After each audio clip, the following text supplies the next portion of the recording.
2026 সে আমার ফুলকপি বাগানে রে, কত বড় বড় ফুলকপি হয়েছে রে। এই তো সুযোগ রে।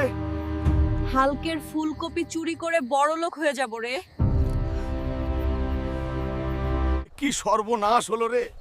2026 ফুলকপি বিক্রি করে রে মেয়ের বিয়ে দেবো ভেবেছিলাম রে, ফুলকপি চুরি হয়ে গেল রে। ছড়িয়ে দিলাম রে, কে চুরি করে দেখবো এবার রে, তাকে ধরে ফাইটা দেবো রে।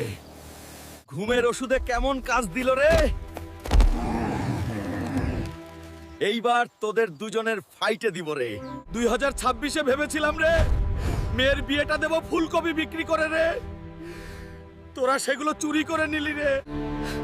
হালক দাদা, আমাদের ভুল হয়ে গেছে রে, এই শেষবার ক্ষমা করে দাও রে। ক্ষমা কোনো লেনদেন নয় রে, ভুলের শাস্তি মেনে। ঠিক আছে, আজ তোদের ক্ষমা করে দিচ্ছি রে, কিন্তু এই গ্রাম ছেড়ে চলে যাবি, আর কোনোদিন চুরি করবি না, এইটাই তোদের শাস্তি। বন্ধুরা, তোমাদের জন্য খুব কষ্ট করে ভিডিও বানাই, একটা করে লাইক, সাবস্ক্রাইব আর একটা শেয়ার প্লিজ দিয়ে যাবে। ভগবানের কাছে প্রার্থনা করব তোমাদের মনের সব আশা পূর্ণ হবে।